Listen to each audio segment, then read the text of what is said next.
Assalamualaikum warahmatullahi wabarakatuh. Halo adik-adik, jumpa lagi dengan Rumah Belajar Cemerlang. Nah, saya akan melanjutkan materi Teorema Pitagoras. Nah, materi yang kita bahas kali ini pada subbab menentukan perbandingan sisi-sisi pada segitiga siku-siku sama kaki. Sebelum kita memulai, mari kita baca basmalah dulu ya.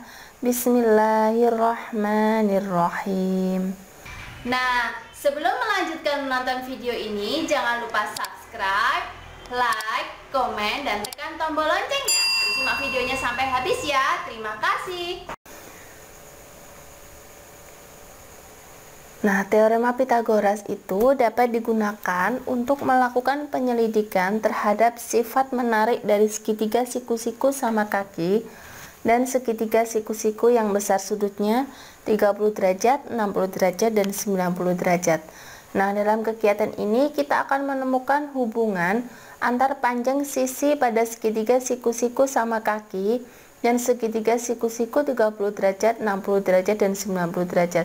Nah, yang kita bahas kali ini adalah segitiga siku-siku sama kaki. Nah, sekarang kalian cermat nih ini.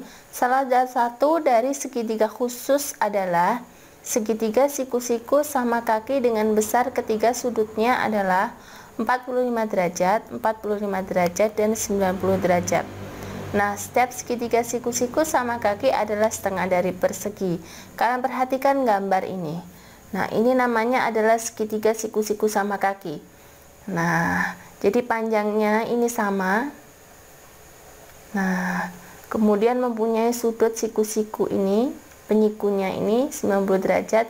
Nah, besar kedua sudutnya ini sama-sama 45 derajat. Nah, kalian perhatikan ini. Nah, diketahui segitiga siku-siku KLM dengan panjang KL sama dengan 8 cm dan sudut KLM itu adalah 45 derajat. Tentukan panjang LM. Nah, kalian perhatikan ini. Kalau di sini sudutnya 45 derajat, jadi nanti sudut KML juga 45 derajat. Kalian perhatikan di sini KL mana? Nah, KL di sini 8 cm.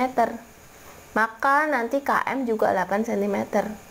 Kemudian kita mencari LM yang di sini.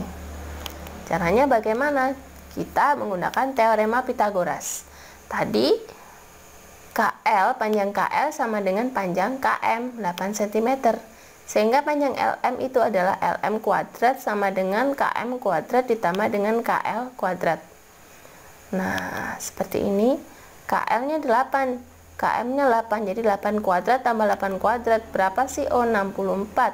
64 ditambah 64 itu adalah 128. Kemudian kita akarkan ini. Jadi LM kuadrat sama dengan 128, maka LM-nya akar dari 128. 128 itu adalah 64 kali 2. Nah, jadi yang ini 64 ini bisa diakarkan. 64 itu berapa sih? 8 kan? Jadi LM-nya itu 8 akar 2. Nah, di sini 8 akar 2. Nah, dari sini dapat kita ketahui bahwa panjang LM itu adalah 8 akar 2 cm. Nah, seperti ini ya. Nah, sekarang agar lebih paham, perhatikan di sini. Tentukan panjang sisi pada setiap gambar di bawah ini. Nah, kalian perhatikan di sini. Nah, kalian mencari panjang sisi A ini.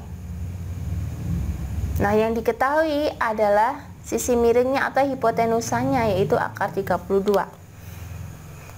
Nah, di sini AB ini sama dengan BC. Panjang AB itu sama dengan panjang BC, maka segitiga di samping adalah segitiga siku-siku sama kaki, sehingga sudut A sama dengan sudut C itu besarnya 45 derajat. Dan sudut B itu 90 derajat sebagai penyiku. Nah, misal AB itu sama dengan 2x. Nah, di sini AB ini kita misalkan adalah 2x. Jadi A-nya ini nanti 2x, kemudian BC-nya juga 2x. Sehingga panjang AC, nah kita menggunakan teorema Pitagoras, AC kuadrat sama dengan AB kuadrat ditambah BC kuadrat. Nah, AB-nya berapa? AB-nya 2X, BC-nya juga 2X. Jadi AC kuadrat sama dengan AC-nya tadi 32. Jadi akar 32 kuadrat sama dengan 2X kuadrat ditambah 2X kuadrat. Nah, di sini akar ketemu akar. Nanti kan di sini akar 32 dikali dengan akar 32 itu sama dengan 32. Ya, sesuai dengan rumus akar A kali akar A itu A, ya. Jadi 32 sama dengan 4X kuadrat ditambah 4X kuadrat. Nah, ini 2 kuadrat 4, 2 kuadrat 4 ya, X kuadrat tetap ya. Kemudian 32 sama dengan ini 4X ditambah 4X berapa? 4X kuadrat. Jadi 32 sama dengan 8X kuadrat. Nah, setelah itu kita bagikan, yaitu 32 sama dengan 8X kuadrat tadi. Jadi X kuadrat sama dengan 32 dibagi dengan 8 ya. 32 dibagi 8 berapa sih? 4. Nah, kemudian kita akarkan, X sama dengan akar 4. Akar 4 berapa sih? Oh, 2. Nah, dari sini dapat diketahui bahwa nilai X-nya itu 2. Sekarang kita tinggal mencari nilai AB-nya. Nah, sehingga panjang AB itu kan sama dengan panjangnya A ini kan. Nah, sehingga AB sama dengan A itu adalah 2X. Nah, AB tadi 2X ini tinggal kita masukkan saja. X-nya tadi kan 2.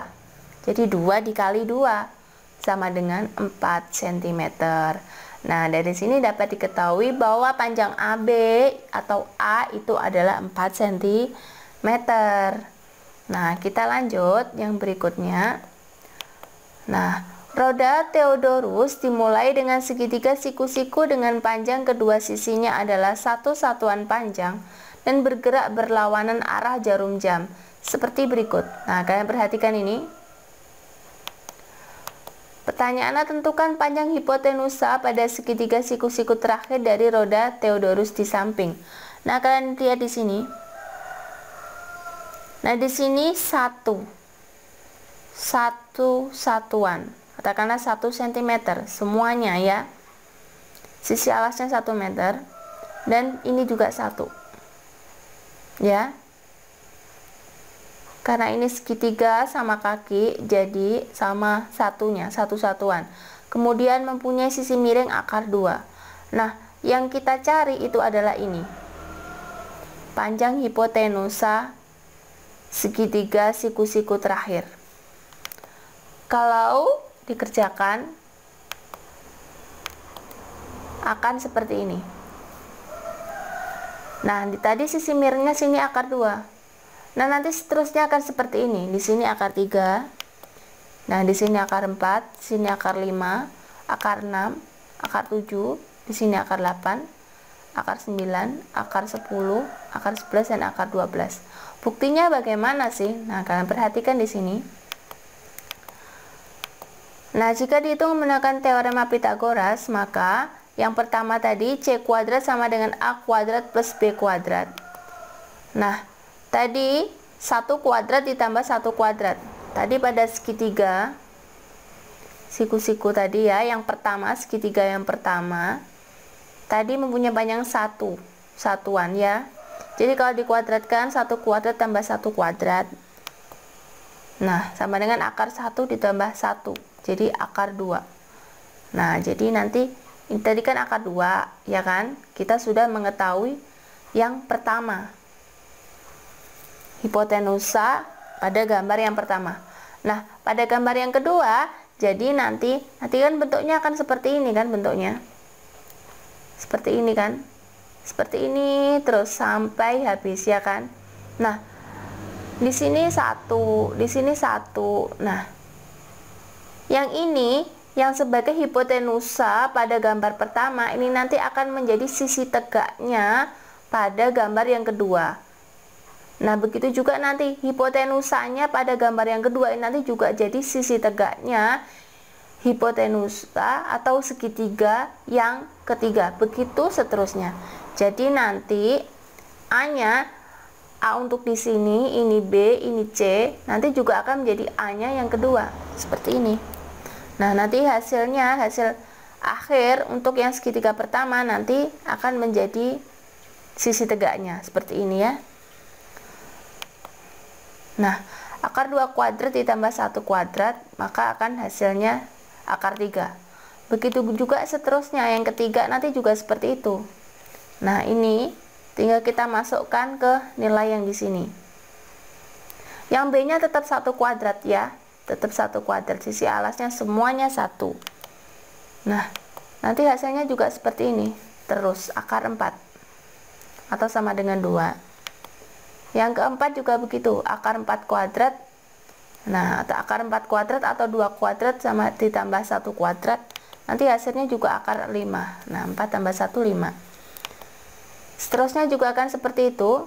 Nah, 5 tambah 1 berapa? 6 kan? Nah, akar 6. Selanjutnya akan seperti ini, terus seperti ini.